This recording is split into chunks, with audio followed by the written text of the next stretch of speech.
B का Q है और सी का संगत कोण आर है। मैं आप लोगों को बताऊं, एक थोड़ा सा ध्यान देना है आप लोगों को, और थोड़ी सी मेहनत करना है, आपको चीजें बहुत अच्छे से समझ में आएगी। पर ध्यान देना चाहिए ना, मतलब जैसे अपन बोले यदि स्टूडेंट को 100% यदि होना चाहिए, जैसा स्टूडेंट होना चाहिए वैसा मत हो, कोई दिक्कत नहीं। क्योंकि मैं हमेशा ये नहीं बोल रहा हूँ कि आप मेरे को रटो घोटो और अच्छा नंबर लाओ और सरकारी नौकरी लगो, मैं ये नहीं बोल रहा हूँ। आप चीजों को समझ लो, सीख लो, जीवन के लिए जरूरी चीज है ये। चाहे नौकरी मत लगे, आपको नहीं करना है नौकरी, कोई दिक्कत नहीं, ठीक है ना। आप कुछ भी बिजनेस करो, नहीं करो, जैसा भी करो, पर पढ़ाई कर रहे हो, जिस काम के लिए आ रहे हो पढ़ ही रहे हो, आखिर टाइम दे रहे हो, पैसा दे रहे हो और पढ़ना ही है, तो थोड़ा सा ध्यान दे दो। तो मैं ये बोल रहा हूँ कि 100% भी ध्यान मत दो, जैसे 100% स्टूडेंट होना चाहिए बिल्कुल वैसा भी नहीं होते हो ना आप, तो कम से कम 50% तो ध्यान दे दो, ठीक है। 50%, और मेरे पास आ रहे हैं तो 25% भी ध्यान दोगे ना आप, 100 में 25% भी ध्यान दोगे, मेरे पास आ रहे हो यहाँ पढ़ने, तो मैं बता रहा हूँ आपको, मैं 25 भी ध्यान दोगे तो आप 100 कवर कर सकते हो, क्योंकि मैं इतना बेसिकली पढ़ाता हूँ आप लोगों को, ठीक है। चीजों को समझाता हूँ, ये वो सब जो कल लिखा दिया था मैंने, आप लोग आगे बढ़ जाता मैं, पर मेरा लिखाना सब आप पुस्तक में आपके स्कूल में पढ़ के हो गया। ये यहाँ जो समझ में आएगा, या जो संगत वंगत कोण संबंध, ये क्यों नहीं बता पा रहे हो कि स्कूल में पढ़े ही नहीं। स्कूल में तो ऐसा, हाँ चलो प्रश्न निकालो, है ना, ये वाला क्वेश्चन बना लो, वाला क्वेश्चन बना लो, क्या समरूपता, क्या सर्वांग क्षमता, क्या नियम, सब ठीक ठाक है। ये हुआ है कि स्कूल में बताएं, सब समझाइए, 2 नियम होते हैं, ऐसा है वैसा, ये है वो है, कुछ नहीं, सीधे पर्सनली कराए होंगे, बात खत्म हो जाती है, ठीक है। मैं भी ऐसी पढ़ाऊंगा तो मतलब क्या रहेगा। आप भी मेरे पास किस बात के लिए आ रहे हो कि सर, हाँ कि सर हम स्कूल में तो पढ़ रहे हैं पर वहां चीजें पढ़ाते नहीं, आप पढ़ा दो हमको अच्छी से, है ना। तो आप कर रहे हो क्या ऐसा, तो फिर क्या मतलब है, आपका टाइम पैसा बर्बाद नहीं हो रहा है। आप जो स्कूल में करते हो तो आप लोग क्या सोच के क्या आते हो, है ना, कोचिंग में क्या सोच के आ जाते हो कि वो ओम पटले सर के पास क्या कोई जादुई शक्ति है, तंत्र मंत्र है कि ऐसा कर देगा तो हमारा काम हो जाएगा। ऐसा कुछ नहीं होने वाला है। आप लोगों को मेहनत करना पड़ेगा थोड़ी सी, मैं बोल रहा हूं ना 100% मत करिए, 50% करिए, और मेरे पास आ रहे तो 25% कर लो, समझ गए। मतलब समझ रहे मेरी बात क्या बोल रहा हूं। मतलब यदि एक स्टूडेंट को यदि 10 घंटे पढ़ना चाहिए, मान लो ऐसा मान लेते हैं अपन कि एक स्टूडेंट को 10 घंटे पढ़ना चाहिए, तो आप 10 घंटे मत पढ़िए, मैं बोलता हूं सिर्फ 2 से 3 घंटे पढ़ लो बस, बाकी घंटे में अपना एंजॉय करो, कोई दिक्कत नहीं, लाइफ भी जीना जरूरी है। 2 से 3 घंटा, पर जब 2 से 3 घंटा पढ़ते हो तो पूरा अपना 100% उसमें लगा के रखो और ध्यान दो, ठीक है। ध्यान दोगे तो ज्ञान आ जाएगा। और मैं तो आपको इतनी बारीक बारीक चीजें बताता हूं, बताओ आप 10वीं में आ गए हो, और इस संगत कोण ये 4ठी, 3री, 5वीं की बात है। संगत कोण, संगत भुजा, संलग्न कोण, संलग्न भुजा, आधार भुजा, फलाना भुजा, ये कर्ण, लंब, विकर्ण, ये कोई बताने वाली चीज है। अब तुम लोगों को पूछो संगत कोण कौन सा है, तो कोई एक का मतलब बी बताता है, ये क्या है, ये मतलब 10वीं में मैं आपको ये सिखाऊं संगत कोण कौन सा है और क्या है, बेसिक जिसको अपन बोलते हैं, बेसिक कि संगत कोण क्या होता है, संगत भुजा क्या होती है, संलग्न कोण क्या होता है, संलग्न भुजा क्या होती है, ये सब सारी जो चीजें, ये तो बेसिक चीजें हैं। और बेसिक चीज का मतलब जैसे अपन ABCD आराम पढ़ते हैं पहली क्लास में, वो अपना बेसिक है ना, बेस है कि नहीं, उसी से तो फिर खड़ा होता है पूरा शिक्षा का स्तर। तो वैसे ये मैथ्स का बेस है। और 10वीं में आके तो थोड़ा तुमको कोई स्कूल वाले सही करते हैं, स्कूल वाले बिल्कुल सही कर रहे, वो गलत नहीं है अपनी जगह, क्योंकि उनको मालूम है कि ये सब चीजें जो है संगत कोण, संगत भुजा, ये वो सब 10वीं पढ़ाने का नहीं है, ठीक है। 10वीं पढ़ाने की चीज नहीं है, पर हम पढ़ाते हैं क्योंकि आप लोगों को नहीं आता, आप पढ़े ही नहीं हो, ठीक है, इसलिए। बाकी उनको थोड़ा समझाना चाहिए तो वो भी नहीं करते, पर्सनली में आओ, पर्सनल करो, खत्म करो, उनको तो ऐसा है, ठीक है, हमने कोर्स खत्म कर दी, हमने कोर्स खत्म कर दी, बच्चों को आता क्या है, पढ़ाया क्या है, कुछ नहीं आता, ऐसा मतलब है। तो 2 से 3 घंटे पढ़ते, थोड़ा सा ध्यान दो यार, ठीक है, तब कुछ हो पाएगा। नहीं तो क्या आप लोग क्या समझ आ जाते हो, मेरी कोचिंग में नहीं, किसी के भी कोचिंग में जाते हो या जाओगे, या तो अपना पहले मन बना के जाओ कि हमको सीखना है, हमको समझना है, चीजों को अच्छे से ध्यान देना है। तो कोचिंग का मतलब है तो कोई मतलब नहीं है ना। आप लोगों ने कोचिंग का फैशन बना लिया, हाँ तू भी जा रही है, मैं भी जाऊँ, मैं भी चलती हूँ, पर आपको मतलब ही नहीं कोचिंग का, कोचिंग का मतलब जो है वो आपको पता ही नहीं है कि क्या मतलब है इसका, क्यों जाते हैं कोचिंग, ठीक है। वैसे तो कोचिंग में जाने का सही, कोचिंग में पढ़ने का सही तरीका ये होता है कि जो चीज आप पढ़ने वाला आपको मालूम है, जैसे अपन ने कल पढ़ लिया, जहां तक पढ़ लिया था भाई इसके आगे पढ़ेंगे आज, ठीक है। तो आप उस चीज को क्या करके आओ, पहले से रीड करके आओ, मतलब पहले से थोड़ा पढ़ लो, मतलब समझ तो आएगा नहीं, जो भी थोड़ा मोड़ा आएगा नहीं आएगा, पर पढ़ तो सकते हो ना भाई। इसके आगे अपन पढ़ने वाले 2-3 पेज पढ़ के आ गए, ठीक है, कि भाई क्या क्या लिखा है, क्या है ये चित्र, क्या बना है, फलाना, इससे क्या होगा। आप ये ध्यान देना, जब आप घर में इसको घर में पढ़ोगे तो इससे क्या होगा, आपके दिमाग में प्रॉब्लम आएगी, प्रॉब्लम आएगी, मतलब प्रॉब्लम आई, समस्या, ये कैसे हुआ यार, ये क्यों हो गया ऐसा, इसका मतलब क्या होता है, उसका मतलब क्या होता है, समस्या आएगी, डाउट आएगा, ठीक है, मतलब प्रश्न आपके क्या आएंगे, आपके दिमाग में प्रश्न आएंगे, ऐसा क्यों हुआ, वैसा क्यों हुआ, ये क्यों हुआ। ठीक है, समस्या पैदा हो गई। अब समस्या पैदा हो गई तो आप क्या ढूंढोगे, उसका सॉल्यूशन ढूंढना चाहोगे, है ना, उसका हल ढूंढना चाहोगे। हल ढूंढने के लिए कहां आओगे, कोचिंग में आ गए, ओम पटने के सामने आ गए, खड़े हो गए, सर बताओ ये क्या क्या है, मैं आपको बताऊंगा।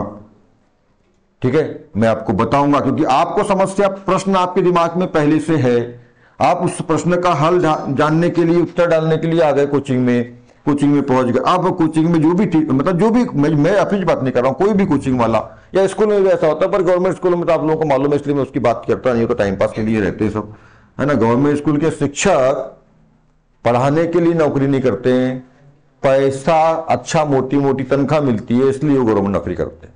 इसलिए वो ना ही अपने बच्चों को गवर्नमेंट स्कूल में पढ़ाते हैं, ठीक है, ना ही वो खुद गवर्नमेंट स्कूल में पढ़ाते हैं। उनको मालूम है कि गवर्नमेंट स्कूल में पढ़ाना मतलब कैसी पढ़ाई होती है, इसलिए वो, यदि उनको मालूम, उनको खुद पे विश्वास नहीं, यदि उनको मालूम होता कि हम अच्छा पढ़ा रहे हैं, गवर्नमेंट स्कूल का काम अच्छा है, तो अपने बच्चों को गवर्नमेंट स्कूल में पढ़ाते। तो उनको मालूम है कि हम तो तनख्वाह लेने के लिए जाते हैं, पढ़ाने जाते नहीं यार, हम जैसा हम है वैसे सब लोग भी, इसलिए वो कहाँ जाते हैं। तो पढ़ाने वाले कौन होते हैं, प्राइवेट लोग होते हैं, प्राइवेट स्कूल, प्राइवेट कोचिंग पढ़ाते हैं अच्छे से, इसलिए तो आप लोग प्राइवेट के भरोसे रहते थे।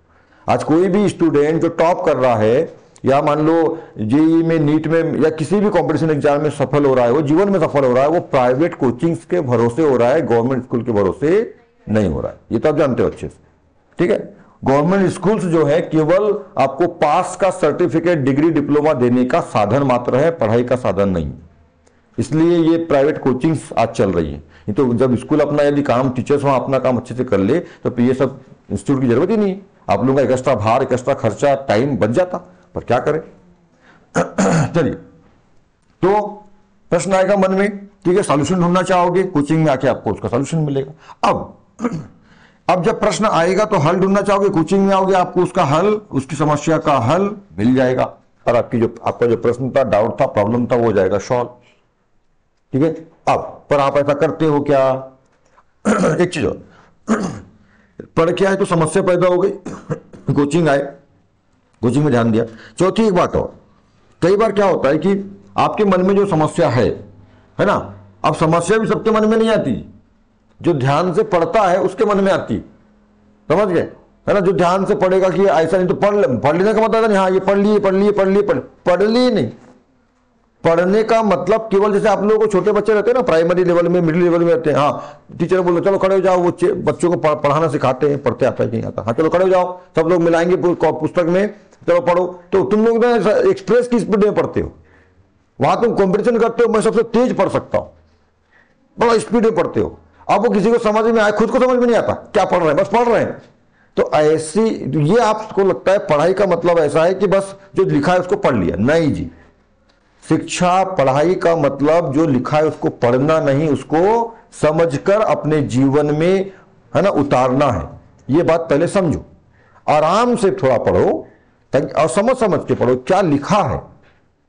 ठीक है, गाय को हम गौ माता कहते हैं, बहुत बार पढ़ा है, पढ़ते हो आप, गाय को हम गौ माता कहते, गाय को हम गौ माता कहते, बड़ा स्पीड में पढ़ते हो, पर समझिए क्या, गाय को हम गौ मतलब गाय, पर माता क्यों कहते हैं, कभी ध्यान दिए नहीं, बस गाय को गौ माता कहते हैं, है। हजारों बार ये सेंटेंस पढ़ा है, लिखा है आप लोगों ने, पर समझे नहीं आज तक कि गाय को गौ माता क्यों कहते हैं।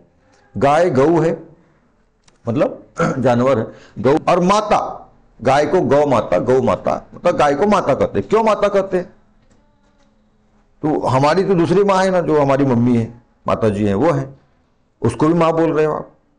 वो जो जन्म देती है वो माँ होती है, उसने कहाँ जन्म दी हमको। उसके बारे में बताया भी मैंने आप लोगों को, कभी जब माँ का दूध नहीं आता, बहुत सारे कारण है उसमें, पर कभी जब माँ का दूध नहीं आता, जो हमारी ओरिजिनल माँ है, उसका दूध नहीं आता है, तो उसके स्थान पर गाय का दूध ही हमको पालता है, बनाता है, पोसता है। मतलब जो शक्ति माँ के दूध में होती है, हमारी माँ के दूध में, वही गाय के दूध में होती है। ठीक है, उससे कई प्रकार की अच्छी अच्छी चीजें अपने को, दही, पनीर, घी वगैरह वगैरह सब मिलता है एक उसके दूध से, है ना। उसके अलावा उसमें पूरे 33 प्रकार के देवताओं का वास माना गया है। ठीक है, 33 प्रकार के देवताओं का वास, और गाय को बड़ा शुद्ध माना गया है, क्योंकि शाकाहारी नहीं होती है, मांसाहारी नहीं होती है, शाकाहारी होती है। शाकाहारी मतलब, शाक मतलब सब्जी, अपन काय की साग बनाए, साग नहीं होता, शाक होता है, शाक, ग नहीं होता, शाक, काय की शाक बनाए हो ऐसा, या काय की सब्जी बनाए हो, बोलो सब्जी, ठीक है। शाकाहारी का मतलब शाक का आहार करने वाले, मतलब घास फूस जो है ना, उसको खाने वाले जो है, तो शाकाहारी होती, कभी वो कुछ ऐसा नॉनवेज नहीं खाती, मतलब, ठीक है। तो ये बड़ा ऐसे और बहुत सारे कारण, इसलिए उसको हम माँ के समतुल्य मानते हैं। तो ऐसा समझो, केवल पढ़ने से नहीं होगा, समझने से होगा, ठीक है। समझना जरूरी है। मैं बार बार बोलता हूं, पढ़ाई करने का मतलब, एजुकेशन शिक्षा लेने का मतलब परीक्षा में पास हो गए, रट लिया, अच्छे प्रश्न बना लिए, गवर्नमेंट नौकरी लग गई, ये नहीं है, ठीक है। नौकरी लगती है वहां तक, ठीक है, पेपर निकालने के लिए, पर समझना और ज्ञान प्राप्त करना, जिसको अपन जीवन में अपने उतार सके जीवन में, वो मतलब है। तो रीड करेंगे, रीड किया, रीड करने से समस्या आ गई तो हल आपको मिल जाएगा कोचिंग में आने पर। एक बात और, कई बार ऐसा होता है कि हम एक बार समस्या को यहाँ पे हल जब मिलता है कोचिंग में, तो कोचिंग में स्कूल में जो भी मान लीजिए, तो समझ नहीं पाते, और आप लोगों की क्या गलती, समझ में आ गया, यस सर, है ना, बिल्कुल यस सर तो जन्मसिद्ध अधिकार है, आप लोग रट लियो, नो सर तो आता ही नहीं आप लोगों के मुंह से।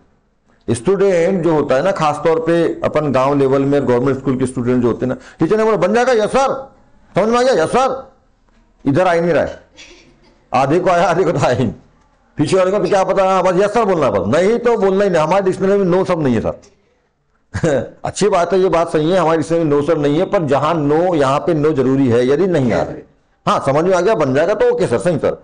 पर क्या ऐसा होता है क्या कि सबको समझ में आती है बात? नहीं आती, पर यस सर सब बोलते हैं, है ना। बाद में देख लेंगे घर में जाके, सोल्यूशन से उतार लेंगे, तू बना ला, तेरी पुस्तक ले लेंगे, नोट्स लेके हम छाप लेंगे, कोई दिक्कत नहीं। ऐसा नहीं है साहब, समझो, ठीक है। तो क्या करेंगे, चौथा एक पॉइंट और करना होगा कि घर में जाके आपको क्या करना है, प्रैक्टिस करना है। क्या करना है? प्रैक्टिस करना है ना। यदि समझ में नहीं आया तो और कर लीजिए, अच्छी बात है, और अच्छे से आ जाएगा, वो परमानेंट मेमोरी में चल जाएगा। और जिसको नहीं आया होता है, कई लोगों को नहीं आता समझ में, तो घर में जाइए, 2 4 5 6 क्वेश्चन को उसको बार बार पढ़िए, समझिए, बनाइए, देखिए, तो फिर वो जो आपका थोड़ा मोड़ा सा डाउट है ना, या थोड़ा समझ नहीं आएगा, थोड़ा मोड़ा कुछ समझ में आएगा, आधा आएगा, थोड़ा सा आधा आएगा, है ना, और कुछ नहीं आएगा तो उसको घर में जाके प्रैक्टिस करो, तो वो समझ में आ जाएगा। पर आप लोग ऐसा कुछ भी नहीं करते, है ना, कुछ भी नहीं करते ना। जो पढ़ना है आपको, आज मालूम है कि आज स्कूल में ये पढ़ना है, कल कोचिंग में स्कूल में ये पढ़ना है, उसको आप घर में बिल्कुल नहीं पढ़ के आते। जब पढ़ के नहीं आओगे तो आपका प्रश्न मन में रहेगा क्या? और जब प्रश्न ही मन में नहीं रहेगा तो उत्तर कैसे प्राप्त करोगे? बस समझ में आ रही? भाई आपको उत्तर कब मिलेगा? जब आपके पास प्रश्न होगा। अब ये टेस्ट दे रहे हैं बैठ करके, इनको मैंने क्या दिया हूं? प्रश्न पत्र, प्रश्न दिया हो, तब तो उत्तर बनाएंगे ना। अब मैं बोलूं जी उत्तर बना लो सर, प्रश्न तो बताओ क्या है। तो पहले मन में क्या होना? प्रश्न होना, समस्या जो है ना, डाउट जो भी है, प्रश्न होना, तब तो आपको उत्तर मिलेगा। अब तुम बिना प्रश्न के चले आते हो यहां पर, सर उत्तर बता दो, बताओ बिना प्रश्न के उत्तर मिलेगा? इस बात को पहले समझो। कोचिंग आप किस बात के लिए जा रहे हो? ये तो स्कूल तो भला है, फिर यही काम करना है तो स्कूल नहीं भला, क्या को प्राइवेट पैसे दे रहे हो? कसरा स्कूल में फुकट में काम हो रहा है आपका। अरे थोड़ी मोड़ी फीस दे रहे हो, पुस्तक मिल जाती ना उसकी, तो स्कॉलरशिप इसका फ्री में पड़ गया। तुम तो स्कूल में पढ़ाई नहीं कर रहे हो, पैसा कमाने जाते तुम लोग। एक सत्र की साल भर की 1000 रुपए लगभग फीस देते हो। कितनी फीस है 10वीं वालों की? 1600। अच्छा वो बोर्ड वालों का जुड़ गया ना, 1600 रुपए फीस दियो, उसमें वापस भी होगी शायद 900 वापस हो जाएगी। हाँ तो जो लगी बताओ ना, वापस क्यों जोड़ते हो? वापस वाले को हटाओ, मतलब कितनी लगी आपको? 600। हाँ अच्छा, 1600 में 900 वापस हो गई, 700 लगी। 700 लगी आपको फीस। फीस कितनी लगी आपको? 700 रुपए फीस लगी। 1600 में 900 वापस हो गई, बचे 700। अब आपको पूरी 6 पुस्तक मिल गई फ्री में। वो 700 ज्यादा की हो गई है, खैर वो निःशुल्क रहती है, आपको मिलती है, पर यदि आप मान लो वो पुस्तक नहीं मिलती और मार्केट से खरीदते तो 700 के ऊपर जाती पक्का। तो पुस्तक में आपकी खंड गई, फीस जो दिए थे वो पुस्तक में खंड गया आपका, और स्कॉलरशिप मिलेगी आपको, है ना। SC ST वालों को लड़कियों ज्यादा कितनी मिलती? 3000 मिलती है 10वीं में। SC ST लड़कियां हैं तो 3000, OBC वालों को 2000-2500, लड़कों को भी मिलेगी 1000-1500। हाँ कम मिलती है इनको, लड़के तो बहुत बुरे हैं, क्या बताऊं। तो यह साल भर का तो आप 3000 रुपए कमा रहे हो वहां पे, 700 रुपए फीस दी, उसका पैसा मिल गया वापस, ज्ञान भी मिल रहा है आपको साल भर, वो अलग है, और पैसा भी मिल रहा है। तो आप लोग ना वहां स्कूल में ना इन्वेस्ट नहीं कर रहे हो, वहां कमाने गए हो आप, समझ, कमाने गए हो आप, साल भर में 3000 रुपए कमा रहे हो आप, बताओ यार, ऐसी सुविधा है, उसके बाद भी लोगों को टाइम पास करना है, क्या करें।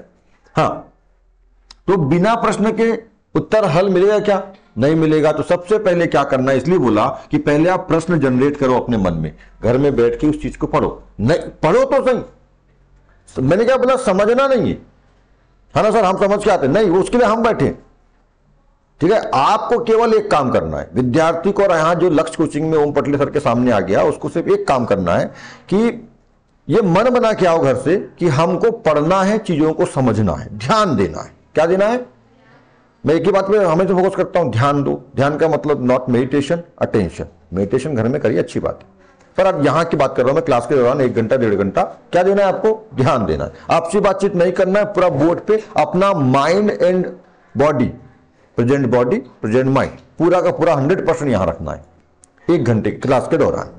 उसके बाद आप फिर कुछ भी करो। घर में जलेबी बन रही तो साला बॉडी तो यहां पर है पर माइंड घर में जलेबी में है, तो वैसा मत करो, वैसे में कोई मतलब नहीं आएगा। फिर घर में बैठ के जलेबी खा लो, यहां मत आओ, है ना। मतलब फुल अपना माइंड और बॉडी तो यहां है ही, पर माइंड भी यहीं पे रखो पूरा 100%। और 1 घंटे की बात, 1 डेढ़ घंटे की बात होता है तो ध्यान दे दो, उसके बाद जाओ। ठीक है, तो प्रश्न है ना, तो ऐसा है। तो आपको सब एक ही बात पे ध्यान देना है कि क्या ध्यान देना है, आपको केवल एक ही बात पे ध्यान देना है कि आपको यहां 1 घंटे ध्यान देना है, ध्यान से चीजों को समझना है। बिल्कुल बाजू वाला क्या कर रहा है, क्या हुआ, किधर मन को इधर उधर भटकाओ, बाहर क्या हो रहा है, वो आई ये गया, वो बड़ी सुंदर दिख रही है, बड़ा हिंसम लग रहा है, कुछ नहीं, केवल बोर्ड और टीचर और अपनी बुक्स, बस इतने में ध्यान रहना चाहिए। बिल्कुल सामने, मतलब सामने, इधर नहीं इधर नहीं, बिल्कुल सामने। ठीक है, समझ में आ रही बात? मतलब अपने पुस्तक कापी में और बोर्ड, 1 घंटे 1.5 घंटे की बात है, इतना सा आप ध्यान दे दो, पर इतना सा काम करना है। और मैंने बोला 2 से 3 घंटे पढ़िए, बहुत हो गया, थोड़ा एग्जाम टाइम आ गया, थोड़ा सा 5 घंटे कर लेना अभी, बाकी टाइम मैं शुरू से ही बोला आपको कछुए के लगातार चलते रहो।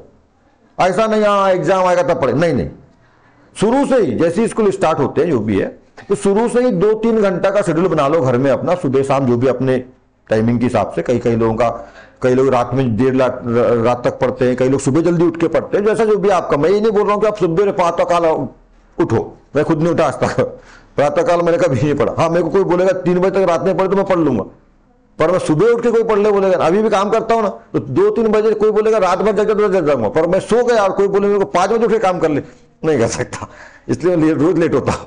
ठीक है, ये कारण। तो मैं पढ़ाई लाइफ में भी कभी नहीं उठा।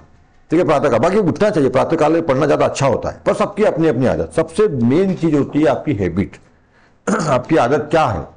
ठीक है ना, ऐसा है। कई लोग लेट नाइट पढ़ के, लेट नाइट का मतलब देर रात तक, 12 बजे 1 बजे 2 बजे तक पढ़ते हैं, और फिर 8 बजे तक सोते हैं, 6 बजे तक, जो भी है 7 बजे तक। कई लोग जल्दी सो जाते हैं और जल्दी उठ के पढ़ते हैं। तो जिसको जैसा सूट करता है, जिसको अच्छा लगता है वैसा करो। मैं ये नहीं बोल रहा कि सुबह पढ़ो, पर पढ़ो 2 से 3 घंटा, 4 घंटा, 2-3 घंटे जो है पढ़ो जरूर रोज। और शुरू से ही 2-3 घंटे अपना समझने वाला याद करने, वो लिखने वाला नहीं जोड़ रहा हूं मैं। तुम तो लिखते रहते हो, घर वहां बोलते, वहां पर आते हैं, अजी बड़ा पढ़ते रहता हमारा बच्चा, तो बड़ा लिखते रहता हमारा बच्चा, तो लिख रहा है कि नहीं उससे मतलब नहीं है, लिखने से मतलब नहीं है, क्या कर रहा है, पढ़ रहा है। जाओ कॉपी लेके जाओ, फिर कल चेक कर लेंगे साथ में, कॉपी लेके जाओ। देखो इसका टेस्ट हो गया आप लोगों का। ठीक है, अगला जो आप जो भी अध्याय बचे, 11 है, 12 है और शायद 14 है, हाँ 15-14 जो भी आपको मालूम है, 3 अध्याय बचे हैं इसके बाद और। ठीक है, और उसके बाद तो उनको तैयारी करके आओगे, और इनके जो 1 नंबर वाले क्वेश्चन है वो अपन कल करेंगे, और फिर टेस्ट होगा आपका परसों। ठीक है, तो पढ़ के आना, कॉपी लेके चल जाना अपने, फिर अपन परसों वाले टेस्ट में दोनों साथ में चेक कर लो, कॉपी अपन जमा कर दो यहाँ। तो बात समझ में आ गई, इसका इन सब चीजों का ध्यान रखना है आप लोग। चलो वापस आते हैं। तो प्रश्न आपके मन में है नहीं, तो आपको जब प्रश्न ही नहीं है तो फिर हल कैसे ढूंढोगे, उत्तर कैसे मिलेगा, बिल्कुल नहीं मिल पाएगा। तो जब प्रश्न नहीं है तो जो सॉल्यूशन कराएंगे कोचिंग में आने का, वो कोई मतलब ही नहीं निकलना है, क्योंकि आपके मन में प्रश्न है ही नहीं। ठीक है, और जब प्रश्न नहीं है तो किस बात की प्रैक्टिस करोगे आप, किस बात की प्रैक्टिस करोगे? तो प्रश्न ही मन में नहीं है तो आंसर आपको नहीं मिलेगा, और जब प्रश्न नहीं है, आंसर नहीं, तो प्रैक्टिस किस बात की करोगे? तो आप कुछ करते नहीं, बस आते हो, लिख लेते हो, घर जाके फेंक देते हो पुस्तक कापी बैग, फिर आते हो, लिख लेते हो। यहाँ जो पढ़ाते हैं yes sir yes sir yes sir yes sir, आता कुछ समझ में है ही नहीं है। सबको, कुछ को आता है कुछ को नहीं आता है ना, आधों को आता है आधों को नहीं आता है, और घर में जाके फिर वही काम करते हो। तो मतलब क्या रहा? तो आप अपना टाइम और पैसा बर्बाद कर रहे। ठीक है, यदि ऐसा ही करना है तो कोचिंग छोड़ो, कोई मतलब नहीं है, आपका टाइम बचेगा, आपका पैसा बचेगा। उस टाइम पैसे हो कहीं और लगा लो जहां आपका मन लगता होगा। और मैंने पहले ही कहा है, पढ़ाई में मन लगता है तो करो। अबे अच्छा, उन्हें वहीं छोड़ दिया। पढ़ाई में मन लगता है तो करो, और पढ़ाई में मन नहीं लग रहा है, बहुत प्रयास कर लिए, बहुत डांट फटकार मम्मी पापा गुरु टीचर सब दे रहे हैं, पर अपना मन नहीं लग रहा, चीजें समझ में आती ही नहीं है। प्रयास करो कि आ जाए। नहीं आती सर, नहीं आती सर, नहीं आती सर। ठीक है, आपको समझ में आ गया कि यार 8वीं तक मन लगता नहीं, कोई दिक्कत नहीं, क्योंकि वहां पे खेलकूद कंपलसरी पास है। पर 9वीं और 12वीं इन 4 सालों के बीच में भी पढ़ाई में मन आपका लगना स्टार्ट नहीं हुआ है, तो 12वीं के बाद मैं ऐसा बोलता हूं कि 12वीं के बाद पढ़ाई छोड़ दो। क्योंकि 12वीं के बाद की पढ़ाई जो है, जिस तरह के 12वीं पास कर लो, शादी वादी में बताने काम आएगा।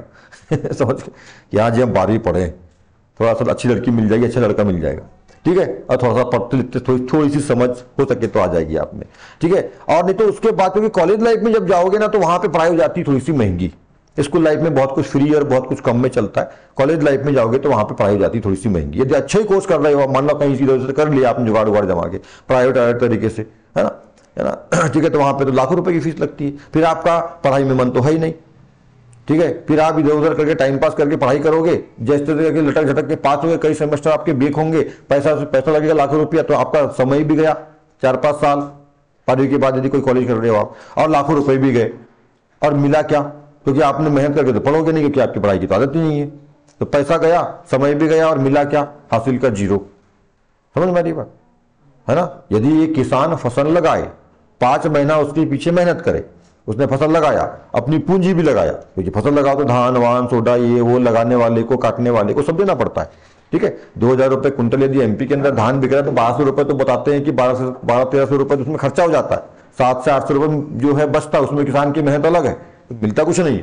तो ये किसान यदि 5 महीने फसल लगाए, उसके पीछे मेहनत करे, और लास्ट में वो फसल उसको हुई नहीं, उसने सब बेचारा किया, सब पानी वानी ये वो खाद बीज जो भी डालना सब डाला, पूरी मेहनत किया, है ना, उसकी रखवाली किया, सब किया, पर लास्ट में फसल ही नहीं हुई। किसी भी कारण से, हो सकता है सूखा पड़ गया हो सकता है बाढ़ आ गई तो डूब गया, हो सकता है जो भी कुछ कारण हो सकता है कोई प्राकृतिक आपदा आ गई, तो कुछ भी ऐसा हो सकता है, या हो सकता है अच्छा बीज नहीं था, कुछ भी ऐसा मान लीजिए, तो क्या मतलब रहा उसका? वो पूरा पैसा खर्च करने का और टाइम देने का कोई मतलब नहीं रहा, उसको पछताना पड़ेगा, पैसा भी गया, टाइम भी गया, सारा हुआ भी कुछ नहीं। तो सेम वही कहानी आप लोगों के साथ हो रही है यदि आप ऐसा कर रहे हो, ठीक है। आपका प्राइवेट पैसा जा रहा है, मतलब कोचिंग में समय जा रहा है ना। जब अच्छा 12वीं के बाद की बात कर रहे थे कि 12वीं के बाद यदि आपका मन लगता नहीं है, आप कॉलेज कर रहे हो, बाप माँ प्रेशर कर रहे हैं, समाज का प्रेशर, रिश्तेदार का प्रेशर है, ठीक है, और बाप माँ रिश्तेदार समाज के बारे में मत सोचो, वो आपका जीवन तय नहीं करेंगे, वो तो जी आते हैं और कैसा भी तो कुछ नहीं कर सकता, है ना, तो ऐसा है, तो वैसा है, उनकी बात मत सुनो।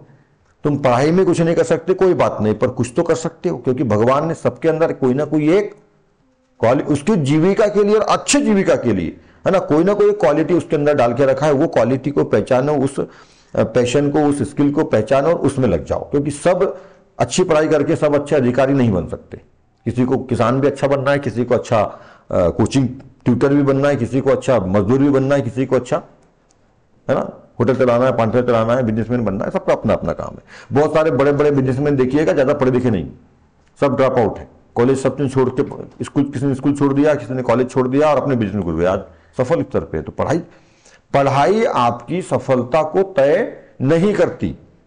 शिक्षा या पढ़ाई अच्छी होगी तभी आप सफल होगे, ऐसा किसी भी शास्त्र में, किसी भी संविधान में कहीं पर भी नहीं लिखा है, ठीक है। और ये जो ये कहावत थी ना कि पढ़ोगे लिखोगे तो बनोगे नवाब, खेलोगे कूदोगे तो क्या होगे खराब, तो ये कहावत पलट गई है। माना कि पढ़ने लिखने से आप नवाब बन सकते हो, पर पढ़ने लिखने से ना ज्यादा बड़े नवाब नहीं बन सकते, आप सरकारी नौकर बन सकते हो, बस समझ गए। पढ़ाई लिखाई से बनोगे नवाब, ये बदल गया है।